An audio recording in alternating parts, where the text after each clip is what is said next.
Okay. Angie, did you? Yep, sorry. Here we go. I'm Right. ready to go now. Okay, Sharon LeMay. Here. Craig Leiser. Here. Wade Johnson. Not here. Okay, Chris DeBose. Here. Jim Burkholz. Here. Steve Schmaltz is not here, but we've got Jackie Anderson. Yes, here. Okay. Susan Morris. Here. Jerry Shabak. Here. John Feligy. Here. Leggy, yes. Leggy. I'm gonna do There it you right go. one of these days. That's okay. Okay. Anything good. Steve Helen. Here. Doug Odegaard. Do we have Doug? No Doug. Okay. Don Pereira. Here. All right. Janet Hegland. We got no Janet yet. Okay. Not here. Fran Miron. Here. And Diane Blake. Here. Okay, and then the other thing I am looking to see, I don't actually see Cameron on the phone call. I'm going to send him an emergency text, but if he is not on, then I will maybe try to take notes while we are meeting. Angie, if Cameron's not available, I can take notes. Okay, who just said that? Jay? Jay Riggs. Okay, Angie, Matt Moore here. yes. Just so Commissioner Miron, at our board meeting in October, the board appointed Don to be our representative on the Lower St. Croix One Watershed One plan to follow through the end. And because Don has resigned from our board. Oh, okay. So just so everybody knows that Don is now our representative, but he is not on our board. Okay, and is Don here today? I am here, Mr. Chairman. So we'll make sure that roll call shows that as well, Angie. Thank you, Don. You're welcome. And then I assume you've got somebody set up to take minutes there, Angie. Could we just have introductions of the rest of the people that are joining us today? And just however, whatever form you want to use, just unmute yourself and introduce yourself. Okay. Craig Mell, Chisago Sound Water Conservation District staff. Jay Riggs, Washington Conservation District staff. Jamie Shervon, Anoka Conservation District and Sunrise River WML staff. Good morning, Shady. Matt Moore, Administrator, South Washington Watershed District. This Hi, is Janet Susanna Hager. Wilson McCoskey with Chisago County. This is Janet Haglund from the Sunrise WMO. Sorry, I'm joining a little bit late. Oh, awesome. I'll mark you as here. Mike Eisense with the Carnelian Marine St. Croix Watershed District. Maureen Hoffman, Washington County Public Health and Environment.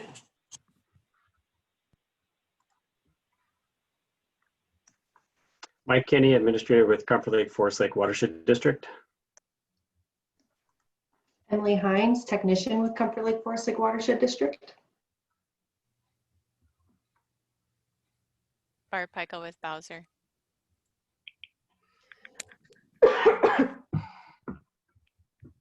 Right. Did we get everybody? Angie, this is Craig. I have a quick correction for you going forward. Sharon Schwartz, who is shown as the Browns Creek alternate, is losing her membership as of November 1st. She and her husband have sold their house in the city of Grant and are moving somewhere to western Minneapolis. Oh, okay. So she will not qualify to be on our board or be a member. Okay, okay. Very good. Thank you, Craig, for that note. We do have an agenda before us. Does anyone wish to add anything to the agenda, any changes to the agenda? Otherwise, a motion to approve would be in order. I'm John Pelleggi. I make a motion to approve.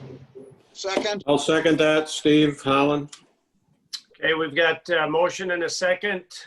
Any discussion? Angie, could you call roll, please? Yes. Jay, can I just check real quick? Are you taking notes? Because I haven't heard back from Cameron. I am taking notes. Awesome. Thank you. Okay. Roll call then. Sharon. Here. This is just an I. I think we're looking for an I or an A. Aye. Craig. Aye. Chris. Aye. Jim. Aye. Jackie. Aye. Susan. Aye. Jerry. Aye. John. Aye. Steve. Helen. You're muted. Aye. Aye. All right. Don. Pereira. Don, did you aye? You must be muted if you did. I'm sorry. Yes, aye. Okay. Janet. Aye. Fran. Aye. And Diane. Aye. Okay. Thank you. And then you should have had the minutes of the July 27th meeting sent out to you, either electronically or in paper form.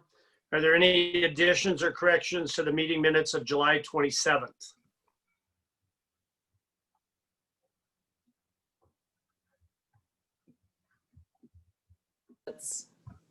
Seconded by John Pelleggi. We got a motion and a second to approve the minutes of July 27th as published. Any discussion? Hearing none. Angie, would you call roll, please? Yes. Sharon. Aye. Craig. Abstain. I wasn't present. Okay. Wade. Oh, Wade's not here. Chris. Aye.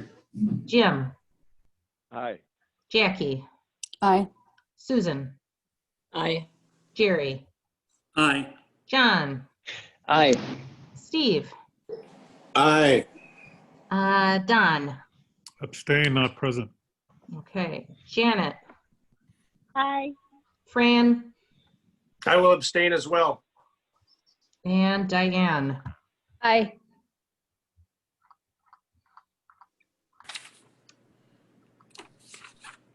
Motion carries, correct, Angie? Well, I was just going to ask that if we had how many abstentions and We had Three 3 abstentions. abstentions and we had 2 not here, yes.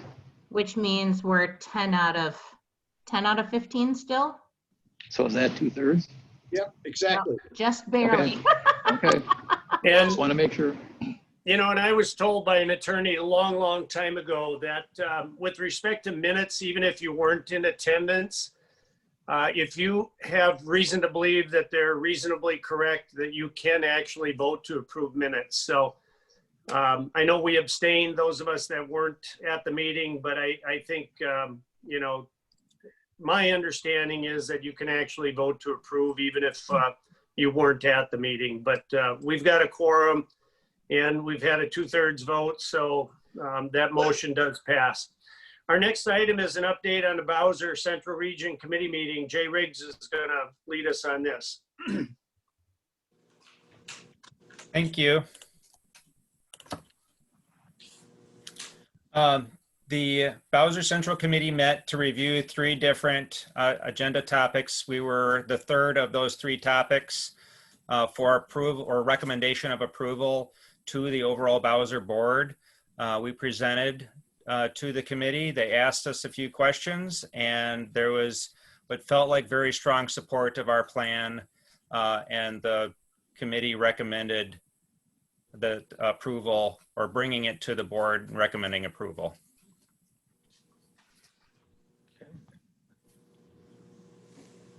That's all you're going to say, Jay? That's it. He's taking notes. He doesn't want to have too many notes to write down. Riggs gave short overview, right? He did a good job. Matt Moore presented. Barb Peichel, you were in attendance at that virtual meeting as well. I don't know, do you have any comments today for us, Barb?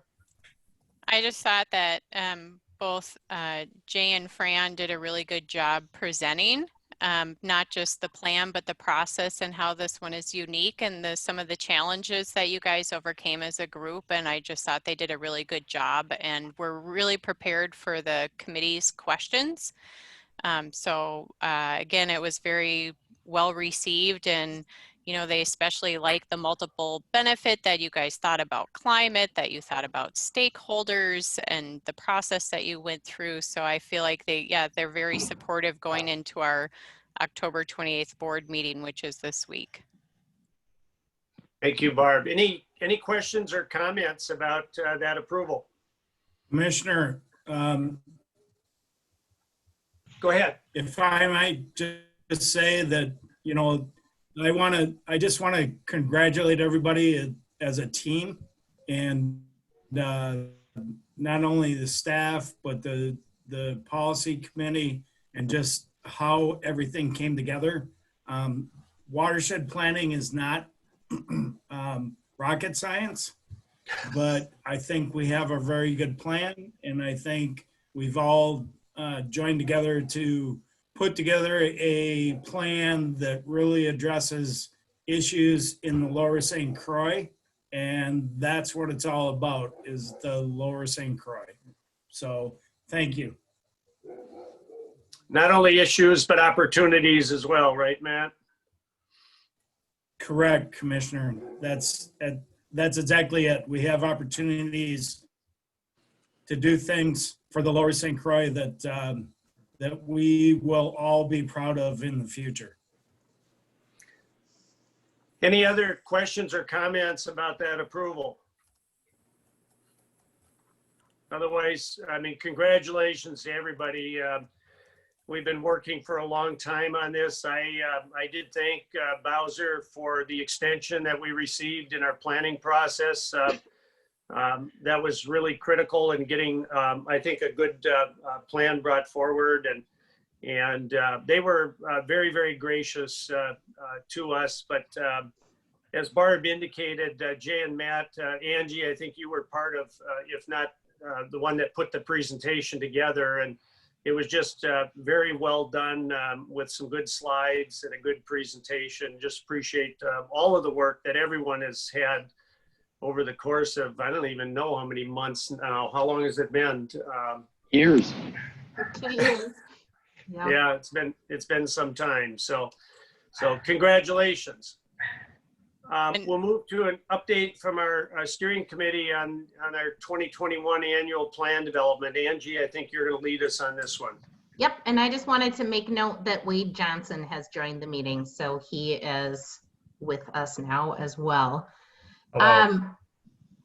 So I will just briefly share my screen just to be able to give you an update on the steering committee, which has met twice now.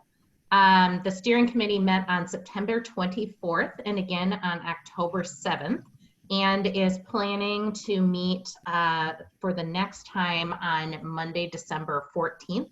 Right after the Clean Water Awards are announced, so that we have a better idea of what local funding we're going to be able to tap into. And the thing that the steering committee is working on right now is putting together an annual plan for the coming year and determining what things are going to be funded with the watershed-based implementation funds. There'll be about $1.2 million coming through the watershed-based implementation funds. And just kind of a reminder of what the group had previously decided was that 70% would go towards implementation, 25% towards prioritization and analysis, 5% admin. So we have a kind of rough budget in place right now, but like I said, the numbers are going to move around a bit, just depending on if any of the Clean Water Fund grants come in that we can use as match, or if we don't have to use the watershed-based implementation funds for those activities, we can put more towards other things. But to give you an idea of what we had previously said we want to fund and what that looks like. Proposed activities, agricultural outreach support and projects, and the actual language in terms of what we would be putting funding towards. Hiring or contracting with an agricultural conservationist and agronomist for basin-wide assistance. And target of interacting with operators of more than 3,000 acres, 20% of the position supporting implementation of BMPs led by others, and also providing cost share for implementing or installing ag best management practices. But note above that 80% of the time might be used towards identifying economical farming practices with water quality benefits that can become a routine part of farming operations, so not just physical projects in the ground. We said that we were going to be funding community outreach support and projects. And so what this looks like in terms of real budget is expanding the existing water education program in Washington County to serve Chisago, Anoka, Isani, and Pine counties. Engaging residents, lake associations, businesses, and local officials, and providing cost share for projects, and providing outreach support for local cities and townships to update policies and ordinances. This is looking at the MIDS stormwater ordinances, and specifically that MREP would lay the groundwork in years 1 and 2 for some intense work happening later on in years 3, 4, and 5 that we'd probably end up having to hire contract support to help the communities actually update their ordinances. We talked about funding creation or restoration of 1,000 acres of wetlands. And so we will be putting funding hopefully towards identifying wetland restoration opportunities and working with landowners. Protecting 1,000 acres of critical habitat in high priority locations. And the specific action that we're looking at funding is to work with local government units to set shoreline view corridors. There is a line item that was up for potential funding to provide cost share to landowners for land restoration or easement establishment. And that's one that it looks like right now we probably wouldn't use the watershed-based implementation funds for unless something changes. We think that there might be other sources of funding that could be used to accomplish that. And then the other big thing is, of course, doing the modeling, monitoring, we call them sub-watershed analyses. And so looking at funding 3 to 8 of these over the next 2 years to identify priority locations for projects to happen. So the steering committee will come to the future policy committee with a actual budget and annual plan sometime around January, I believe. That's where we're at right now. Mr. Chairman, Go ahead. could I ask Angie a question? Back in the, when you're reading through the thing, and I read it, the 3,000 acre, is that a farm operator that's doing at least 3,000 acres in the lower St. Croix watershed? This is a great question for somebody else. Okay. Craig. I'm going to call him Craig Angie, now. I can help on that one. That was a total, I believe, Angie, was that your first slide or one of your very first slides? That's the 3,000 acres. That Yeah, the goal was that the agricultural conservationists would work with, I think our goal was that we're going to work with large farmers Okay. and not work with a whole bunch of very small farmers, but that the total land area would be at least 3,000 acres. That's what I was thinking, because but we have very few producers in the Pine County part. We do have a couple that farm 3,000 acres, but it's not all in the lower St. Croix. Okay. Some of it would be in the Snake River watershed, which ends up in the St. Croix. But Steve, you are correct. It's not somebody who farms 3,000 acres or more. It'd be working with up to 3,000 acres at a time. So it could be multiple farmers, each of them maybe. okay, I got you. Okay, thank you. Thank you. Thanks for the clarification. Other Other questions or comments? This is Jackie from Comfort Lake Forest Lake. This question is on the education piece. And when you talk about going into the counties that are less than majority within the St. Croix watershed district, you're talking about just those portions again within the lower St. Croix. Mm-hmm. Okay, I just think that could be clarified. Okay, yeah. With material going forward. Yep.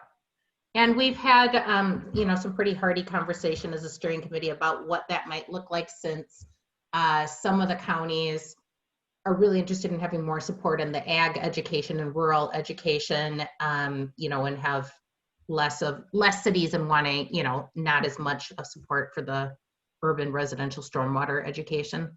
Sure. So, yeah. Any other questions or comments? So Angie, maybe as we move forward and prior to January, those couple of areas where we were a little confused, maybe we can at least clarify those in the PowerPoint so we don't have that confusion in the future. Somebody else, if we've got questions on it, we certainly, people that are less in tune with our plan and what we're doing, we want to make sure that it's clear to them as well. So. Yeah, and I think it will, once we have the full budget, it'll be much more clear, because it will, I'll kind of have an itemized list more so of what activities are happening and where. Thanks, Angie. Anyone else? Otherwise, I know we received some good information on our Joint Powers Collaborative Agreement. Jamie, are you with us? I am. I'm here. So I can give you an update here. Back in July, you guys formed a recommendation for a Joint Powers Collaborative Agreement, and we've sort of been sitting on it, waiting for plan approval. And now tonight, your action item is to consider an updated recommendation to your governing board. What was recommended in July, it turned out, had one really critical flaw in it that needed to be corrected, and there's a couple of opportunities for improvement. Angie, if you have the memo. Oh. Do you want me to share it myself, or I made you a co-host if you want to share also? Then I will just go ahead and share that myself. So you should see my screen now. This is the memo in the packet, and I wanted to summarize these changes and what the critical problem was. And the critical problem was in section 2B, where it was eligibility. And previously the agreement stated that there would be a 120-day period after Bowser approved the plan for parties to join the agreement. And then after that 120 days, you could meet. If we stuck with that timeline, you would miss the state lost your sound. Deadline for watershed based at 0.2 million. So the first change was to revise that 120 days to be 60 days. So initial parties would need to join by December 28th, presuming Bowser approves the plan in 2 days from now. And I think there's every reason to think that they will. Question on that documentation. And I find the 60-day amount to be adequate. I wasn't at the July meeting, unfortunately. But my question would be this. If we don't have action in the 60 days, then what? I mean, if a majority have not yet acted in the 60-day window, what then? It doesn't say what then. Yeah, you're right. It shouldn't matter. So after 60 days, all those parties that join will be the policy committee at that point. Okay. And a vote, for instance, of 2/3 would be 2/3 of those that are party to the agreement at that time. Okay. So then somebody who may have missed or forgotten to send it in or what have you and sends it in late, they haven't lost anything other than they didn't vote on the approval.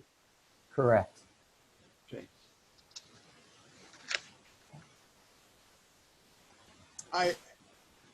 When you get around to it, I do have another question on the policy committee on the following page, on page 8, but I'll wait for you to get there. Okay. Don't let me forget.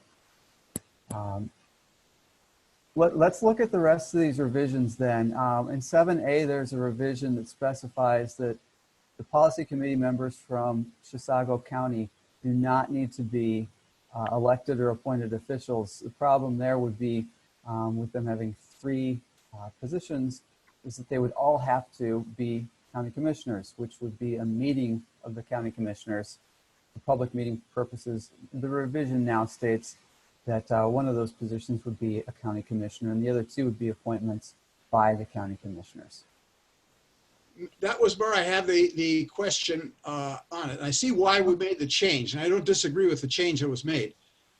But for those of us that are watershed managers, or let's say SWCD people working heavily in water management, I would prefer or like to see that those people selected by Chisago County have some involvement in the water management characteristics, whatever in their district, so that they're not, let's say, coming in from their only, I hate to say this, only a chicken farmer, and now they're now going to be a watershed manager.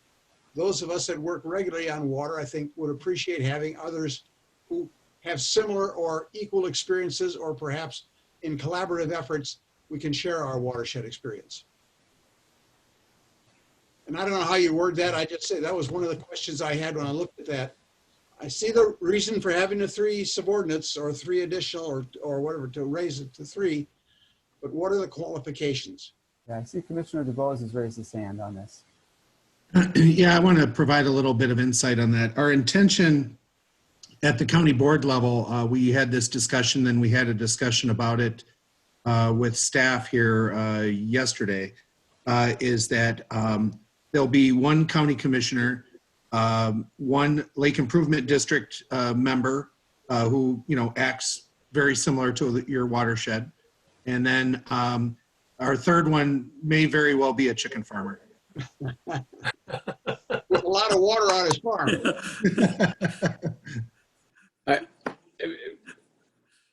Mr. Chair. Go ahead, Steve. We're all sort of, as county commissioners, we're all sort of chicken farmers in this arena. None of us grew up in the watershed planning world. We're policymakers at the county level. And so I would think that Chisago County would put forth the best person they could find that has an interest. And I'm pretty sure that would happen. And actually, if I'm sorry, Mr. Chair, if I may. Go ahead, Chris. Go ahead. You know, in our feeling is that because a lot of these policies are going to directly affect farmers, we would really prefer to have some sort of a farmer on our as our 3rd member. You know, whether it be a chicken farmer or a corn farmer, you know, we think it's important to have that perspective on our board. So, you know, we may very well end up with a chicken farmer, literally.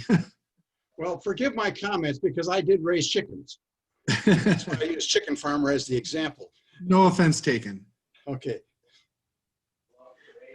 Jamie? Yes. Okay, so that change was in section 7B.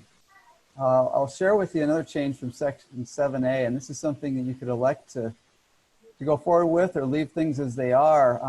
But last time we met, there were real concerns from some of you about the clumsiness that may become the decision-making process.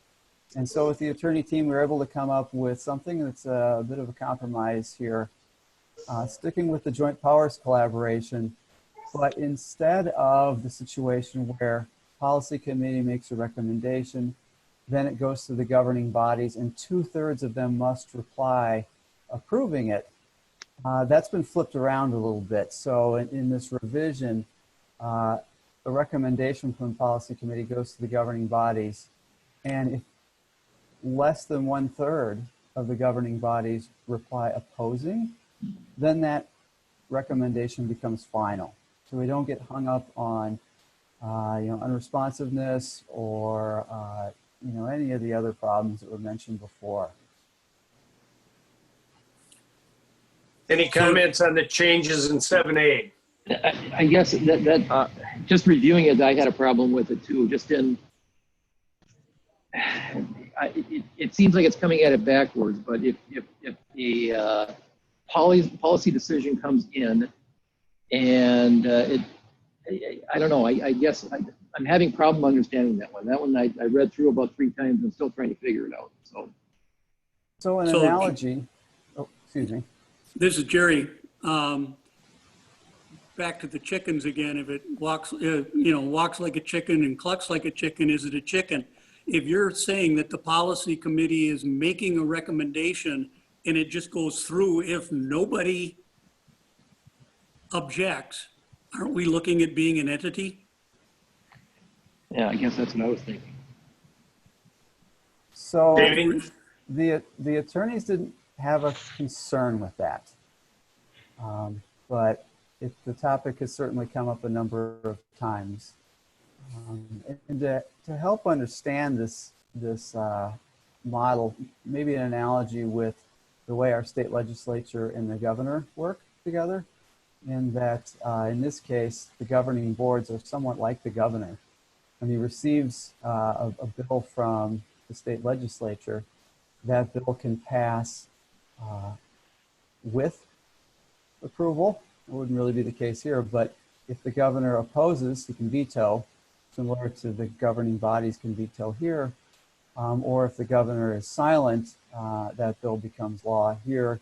If the governing bodies don't respond, again, that recommendation becomes final.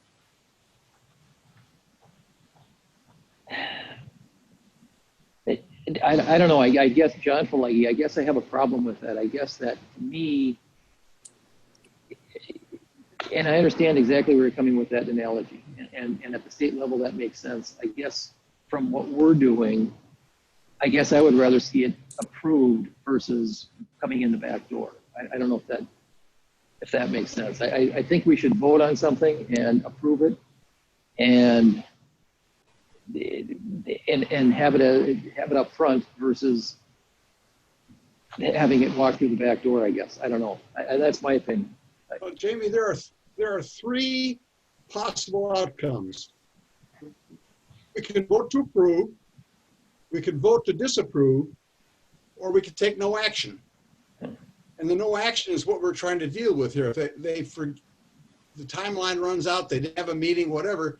So taking no action, is that tacit approval or is that tacit disapproval? Yeah. That would sound to me like it becomes approval. To me also. With the new wording. Yeah. Further discussion. Well, we had that, this is Jackie from Comfort Lake Forest Lake. We had that same discussion, and our point was that everything was a 2/3, the governance section, and there's another part that also talks about a 2/3 majority, but that seems to be the governing framework for the agreement. And then on the work plan, the annual work plan, it is as proposed here. It's the negative that stops it, not a positive that makes it go forward.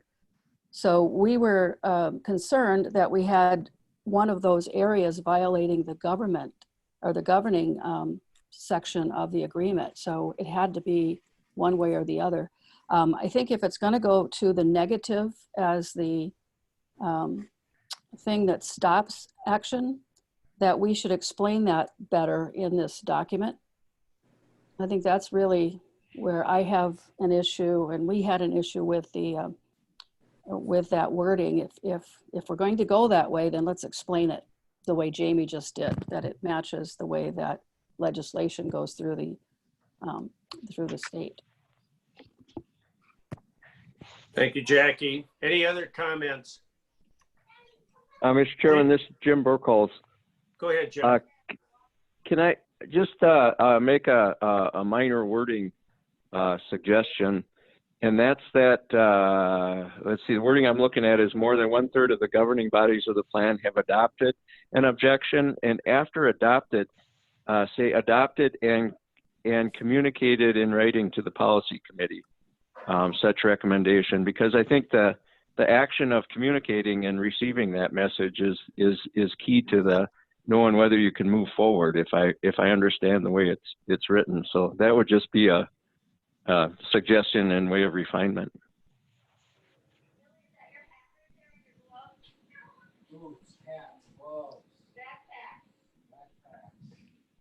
Comments about that suggested change?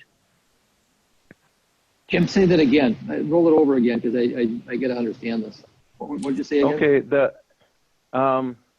I will just pick up, let's see, where it's, unless within 60 days of the policy committee's recommendation, more than 1/3 of the governing bodies of the parties have adopted, and I would suggest inserting, and communicated in writing to the policy committee an objection to such recommended annual work plan. In other words, it's adopted, but then the communication has to happen.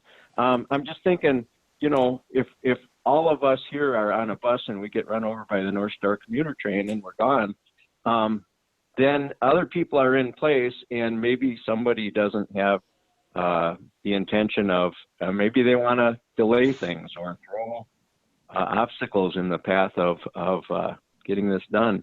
And you could essentially have one of the members say, well, I adopted an objection, but they didn't communicate it, and then it comes up later. This would just make clear that objecting and communicating that is the expectation. Then everybody knows. That makes sense? Yes. Yes. Jamie, did you indicate that you thought that our legal counsels may have some issues with this? They didn't express any issues with it. In fact, it was their idea. Okay. Are we going to make that the rule then for all votes, not just for the annual work plan? So is that what I'm hearing, right? Well, that's going to become a foundational governing principle for voting. The way that it's written, yes. Okay. I was going to say, Jerry Schabach here says that before we finish this discussion, we need to talk about section 4B also, you know, about uniformity and votes and decision making, because in there it says that any recommendation of the committee to revise a term or condition will only become effective upon a unanimous consent, and that's in the section that talks about after 2 years, we're going to reconsider.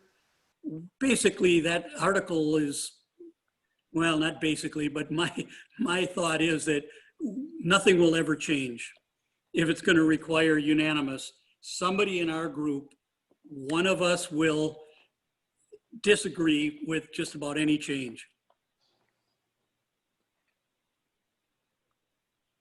And it's the only. What section is this again? I'm trying to find the word specifically. It's 4B under review. Okay. Got it. Term and termination, and it's the very last sentence in B. I don't know if I missed it before, but I was reading through this and I looked at that and it jumped out and hit me in the nose. I did manage to stop the bleeding though. Well, I guess my question would be, Jamie, is if they weren't pushing it, the lawyers weren't pushing it necessarily, why are we having this included in there? Because I guess I see it as more a positive vote, that we need 2/3 to pass stuff, you know, versus a negative vote, you know, or a negative type thing. Or if we don't do any action, then it still becomes, you know, viable. Do we need this piece in there? Sure. This piece you don't have to have. You could revert to exactly what it was. Just keep the status quo. The idea for this was brainstormed based off of concerns that the policy committee had about how decision-making could become clumsy, and some experiences in other watershed one plans where some parties have not been very responsive. 2/3 is a high bar, and unanimous is even more. Yeah. That's a separate issue, but yeah, I think Jamie, and part of that discussion was in dealing with attendance. If certain people aren't there, don't get the information. We have to get them the information so that they can bring it to their respective boards. It's going to slow things down immensely. So forcing them to act is what this language is meant to do, I believe. But if we substitute majority consent for unanimous consent, does that solve the problem? Not at all, I don't think. No.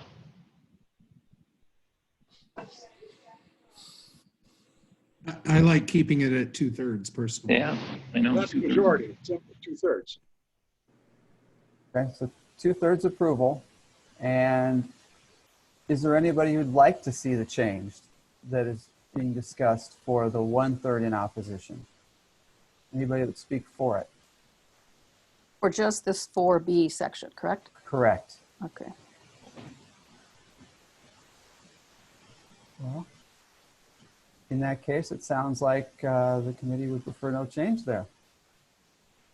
All right. Well, let's move on a little bit. And there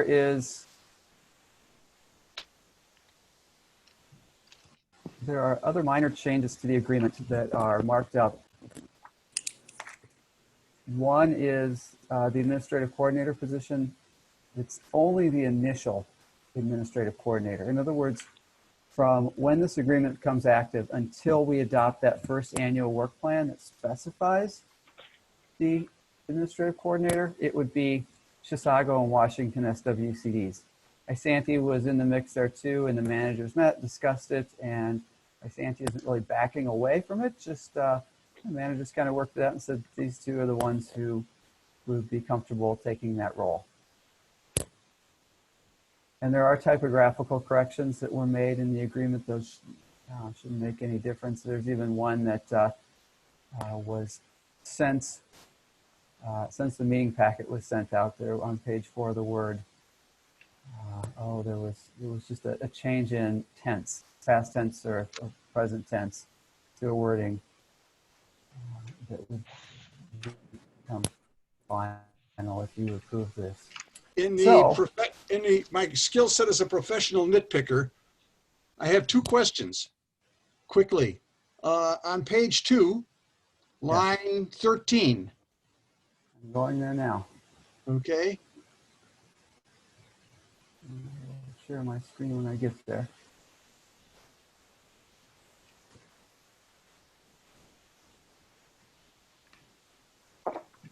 Okay. Page 2, line 13. Yeah. Why did we have to cross out advisory to put in advisory? It was a double entry. The word was in there twice. Ah, got you. Then in before the advisory, it says and a advisory. My grammatical teacher said and, A-N. Absolutely. Okay. And that answers my question on the other page too. It was just a correction that was found already. So thank you. I've perfected my nitpicking skills.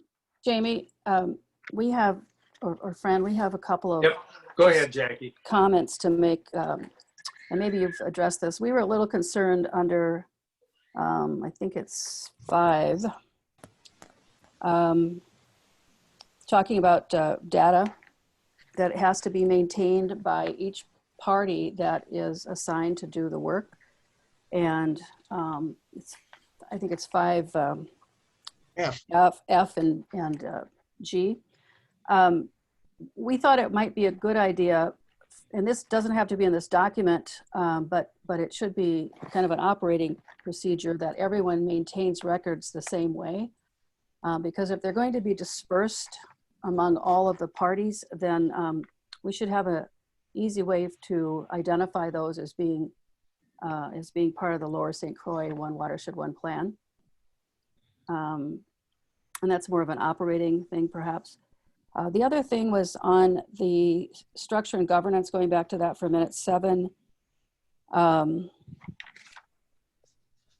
sorry, 8, administrative coordinator, 8D. There was something in here that caused us just to pause a minute, because it could change, but Washington and Chisago counties are going to serve that administrative function. for everyone. And the last sentence on page 9 is talking about how if these funds are insufficient, the costs and expenses are borne by the entity responsible for those administrative jobs. So I'm not sure that that's a fair way to distribute that cost. And I just wanted to hear if there was any discussion, Jamie, on that in the steering committee, about how to rectify that. Yeah, there has been discussion, and it's been a long time, but the initial discussion was if there's expenses and they aren't borne by the individuals or the entities that are performing those tasks, then there would be a dues structure of some kind, and there didn't seem to be support for that. But, and I can let Chisago and Washington Conservation District staff speak to this, but they've been comfortable that much in the way they're covering expenses now, even for this meeting, that they would do so in the future where grant dollars are not available. Okay.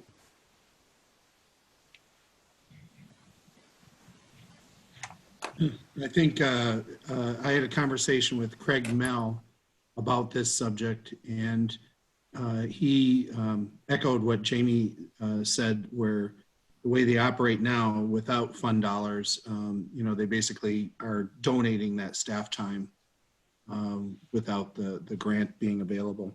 If that was a prolonged situation, I could see where we'd have to have a discussion about that, but for the short term, and I think Craig, if you're on there, feel free to chime in, but he was willing to bear those costs if need be. Okay. This is Jay Riggs from Washington. Our thought is that we would work to keep our time expenses within the allocated budget, and that if it did show that we were exceeding those numbers on a more of a longer term basis, that we would work to adjust the budgets in the annual work plan. Okay, so we do have a commitment to review all of this at the end of each year, so we'll probably be okay. I just wanted to make sure. That seemed kind of like an unfair burden. Thank you, Jackie. Thank you. And Jackie, I agree with you. It's something we've had a lot of discussion about planning team and steering committee meetings. It's a difficult line item to put a budget placeholder in because we don't know these first couple of years what our administrative costs are going to be. Sure. So I appreciate you bringing that forward.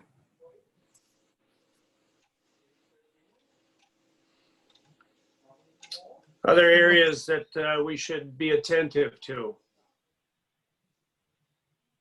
It looks like Chris DeBose has his Chris? hand up. That was an old one, sorry.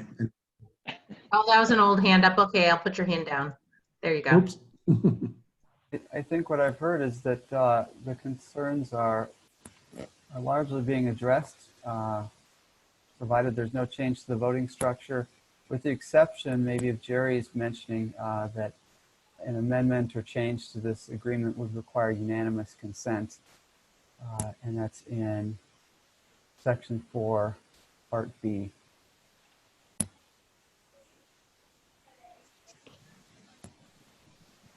There, we could certainly make the revision.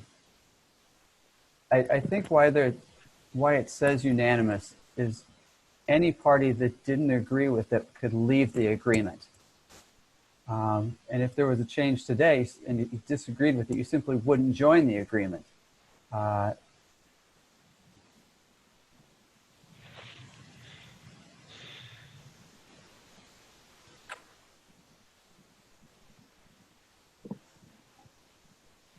If it's the pleasure of the committee, we could certainly recommend that be changed to a vote of the policy committee, and the 2/3 standard would apply. I'll maybe chime in or comment about that. I mean, typically with any organization where you change bylaws and that type of thing, the standard is typically a 2/3 vote, not a unanimous vote. And I would agree with Jerry that, that just may be more than what typically would be expected And I would think a 2/3 in there. Somebody mentioned earlier about 2/3 being somewhat of a consistency for us, and maybe that's what should be included there, but that's my thoughts. Well, I would support the change to 2/3. If we need a motion, let's consider that Jerry has made that motion. I'm not sure that we're ready. I'd like to do something in a comprehensive way here, but if we're seeing some consensus that maybe 2/3 is okay there.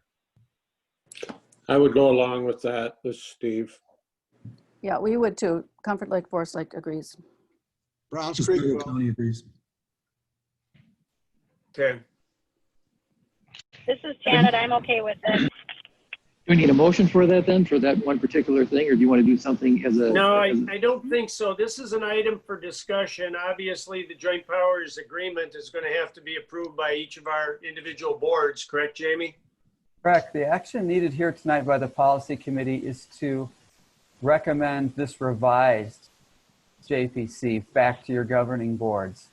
So your action tonight is an important one, especially with the timeline for approval that's needed. This is it. So let me recap the highlights here. Yep. You have the change to 2/3 for amendments to the agreement that we just talked about and Jerry suggested. We have a change from 120 days to 60 days to become an initial party to the agreement. There is a membership change for Chisago County so that they don't have to have 3 county commissioners. We've changed so that the administrative coordinator is Chisago and Washington SWCDs, and there are grammatical corrections. Who we accept as modified. Do we need a motion on that? Yep, we would. I mean, if that's what's going to be moving forward now, and that's why I wanted to wait to make sure we had a comprehensive document that we could vote on all at one time rather than individually, unless someone wishes to, change it, but we could do that through an amendment as well. So can I? Jerry Schabach's motion would be then that we recommend it with these changes. Chris DeVos Okay. did that. We've got a motion and a second, Chris. Was that a second? Correct. Okay, we've got a motion and a second discussion. Susan, did you have something or no? I have something. Okay. It's Jackie. Jackie. I didn't hear Jamie say the change for 7A3. The way it is in our agreement right now, it's 2/3 of the governing bodies have to formally adopt action, and I thought we were changing that to the 1/3 negative. No, we're not. We're leaving that out. Okay. I think. Yeah, I think the discussion, Jackie, was that we probably would leave it as is and not make the change that was discussed. Okay. Further discussion on the motion.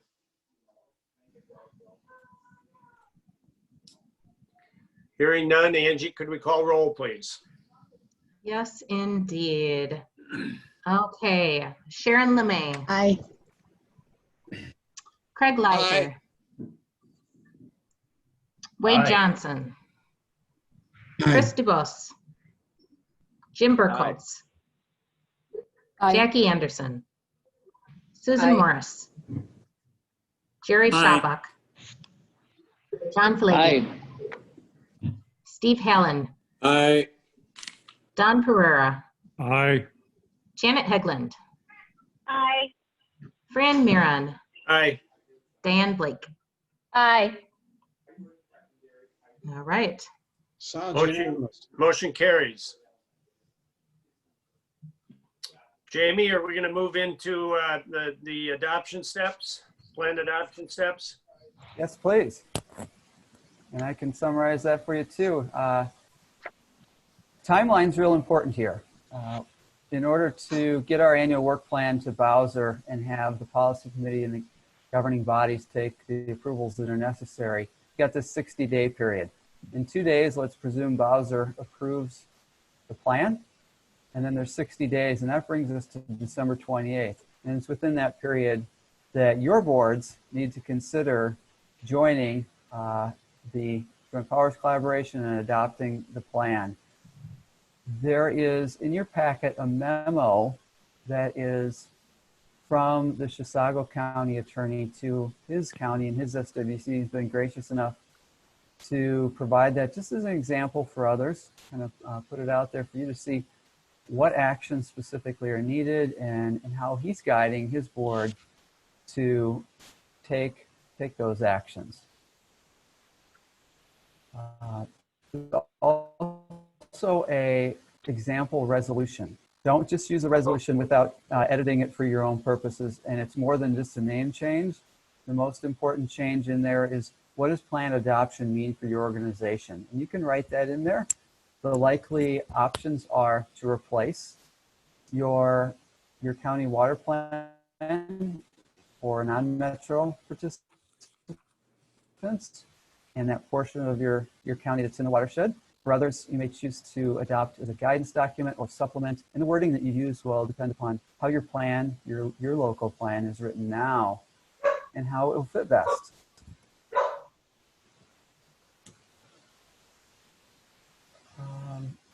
So Jamie, the one you're talking about is the example resolution. It is, and I'll put that on my screen. That would help. Thank you.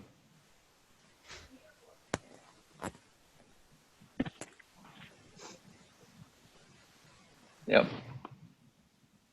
As you read down this example resolution, you'll see that there is appointment of policy committee members. And it's going to be important that you appoint to this new policy committee. Today, you're the planning policy committee. And when you next meet in January, early January, you'll be the implementation policy committee. And I know that many of your counties and boards do committee assignments in early January. It's going to be important for this one that you actually do this committee assignment early. So in November or December, when you have this resolution before you, you should assign a policy committee member, preferably an alternate, and you may choose to have a staff person designated to the advisory committee, or just designate your administrator to do that job, or to assign a staff to that person. Assign a person to that task. Thanks. Don't just wait until January.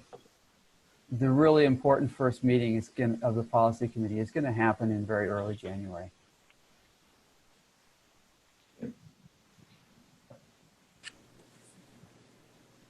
I'll switch here and I'll show on my screen, and I'm going to enlarge it slightly, the example memo of what actions are needed and why.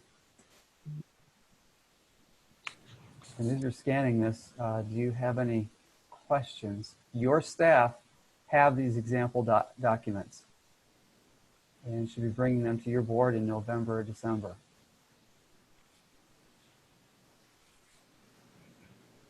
It's Jackie from Comfort Lake Forest Lake. I have a question. Go ahead, Jackie. This may seem kind of basic, but we're talking about a governance legal document for each entity here. So the choices are replace, supplement, or use as guidance. And I'm wondering if there is any definition of those terms from Bowser. Obviously, we all know what the common definitions are, but is there language that Bowser has provided for each of those choices? Mr. Chair, I think Barb Pichel's on the line, maybe able to help us with that.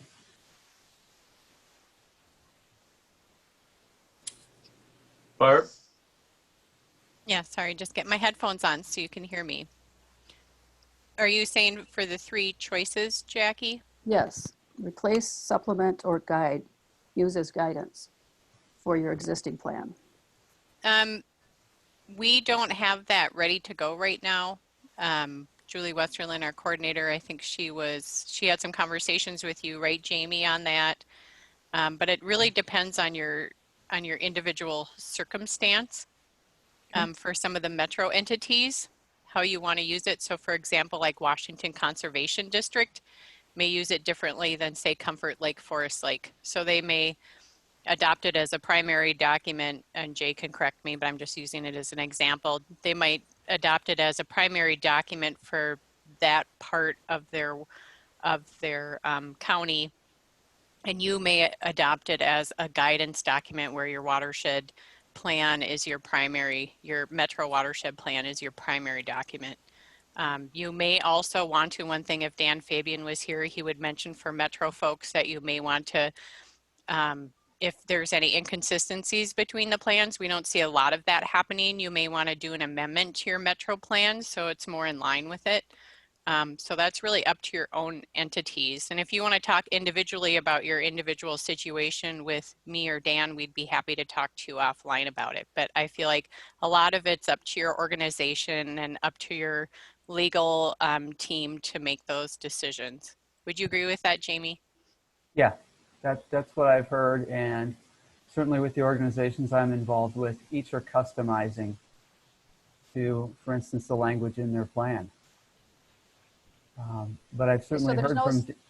There's ahead, no Jackie. subordinate minor intention with any of these choices. Not to replace, that's clear, but the supplement or guidance, there's no intent from Bowser's perspective then to have those defined so that they have some superior role to a local plan. Barb, you can correct. Well, go ahead, Barb. Go ahead, Jamie. That's not our intent. I mean, okay. You can obviously, it is possible. I know the Canon WMO had gone down the road of actually trying to have the comprehensive plan replace their WMO plan, and they decided in order to meet 8410 requirements, it was more rigorous than they wanted to go through, and there were some the devil's in the details anyway. So I mean, there are those possibilities in the future. I didn't know that any of the entities, metro watersheds anyway, were planning to do that. Okay. All right, thank you.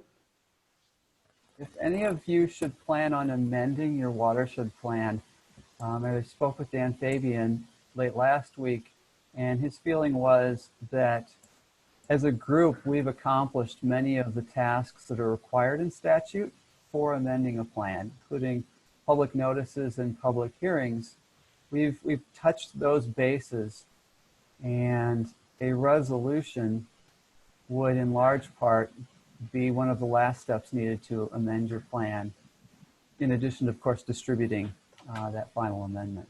And I have to defer to Dan on that, but I would like to kind of share that conversation with the rest of you.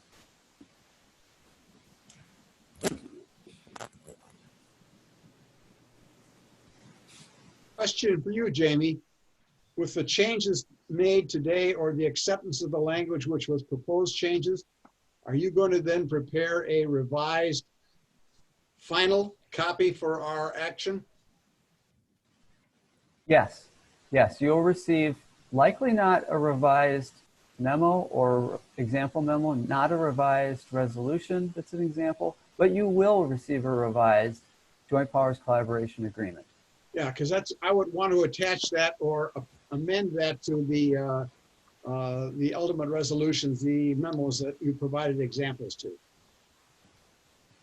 Yeah. Any other questions on the plan adoption process?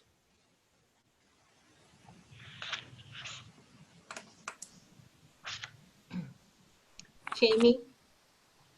Go ahead, Angie. Could you touch on timing for when the new policy committee should be meeting? If it's okay to wait until the fourth Monday like this committee has been meeting, or if they need to meet earlier in January like you suggested? Yeah, thanks, Angie. It's going to be critical that we meet early in January. If we wait till the fourth Monday, we will likely push beyond that Bowser grant deadline and have problems. So the method for setting an early January meeting could be a doodle poll. If the group is open to that, I don't think we should do that online here. Angie, would you be willing to help me out with that? Send a doodle poll. Negotiable, give us a 2 or 3 selectable dates and let the majority rule. Yep, I would agree, Angie. If you can set something out like that, that would work well. There's specific meeting dates. Obviously, county boards typically meet on Tuesdays, so those are bad days. As far as other organizations, are there certain days that are worse than others? Just to give Angie kind of a little bit of guidance here. Our county board, our Chisago County Board meets on the 1st and 3rd Wednesday. Okay. Same for Isanti County. I think we meet in the morning and you meet in the evening, right, Chris? Right.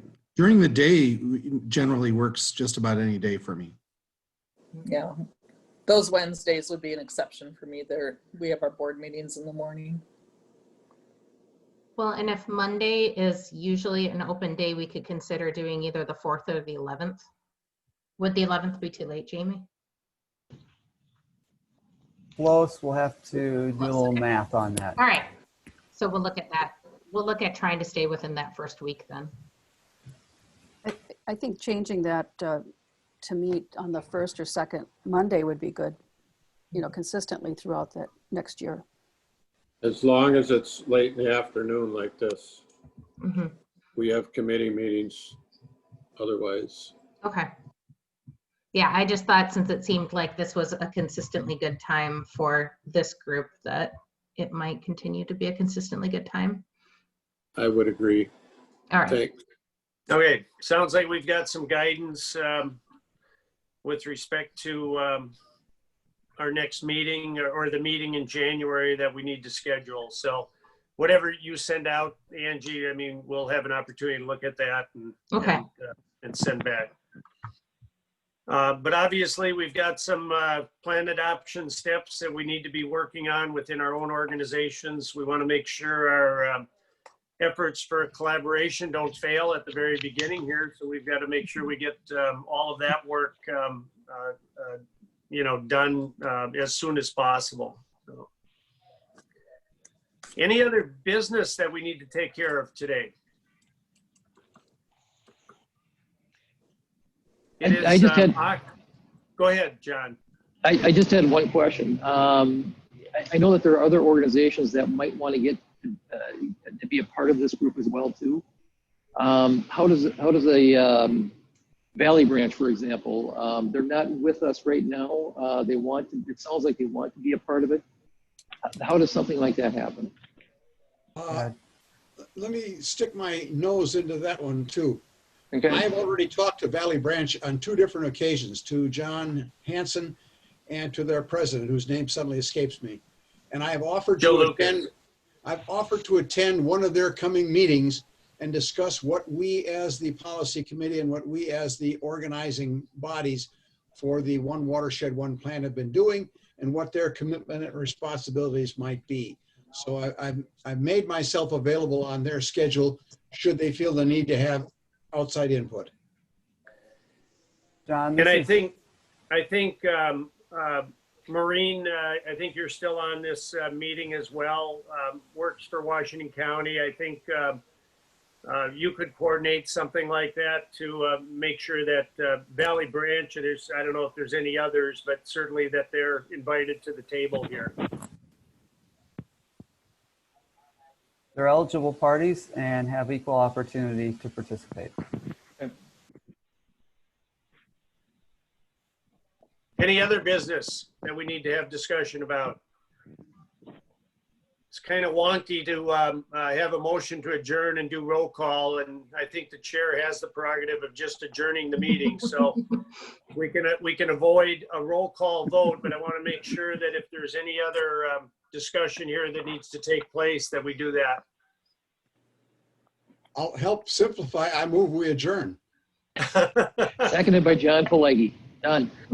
Okay. Well, then we've got a motion. Now we've got to vote on it. Oh, shoot, that's right. Yeah. Angie, roll call. Well, Okay, Sharon How LeMay. about if 1/3 don't protest, then we're done. There you go. Nice. Craig Leiser. Aye. Wade Johnson. Aye. Chris DeBose. Aye. Jim Burkholz. No, aye. Jackie Anderson. Aye. Susan Morris. Merlin and I both vote aye. Awesome. Only get one Gary vote. Shabak. Aye. John Flagey. Aye. Stephen Hallen. Yes. Don Pereira. Aye. Janet Hegland. Aye. Fran Mirren. Aye. And Diane Blake. Aye. All right. Nice attempt at just trying to end it there, Commissioner. And work out. We got it. Thank you much, everyone. Appreciate all of your work. Look forward to warmer weather here. Hey, Fran, good luck. Thank you. Thanks, Yeah, everybody. I hope it Thank you. cools off here. Thanks, everyone. All right. Thank you. Good night. Bye-bye.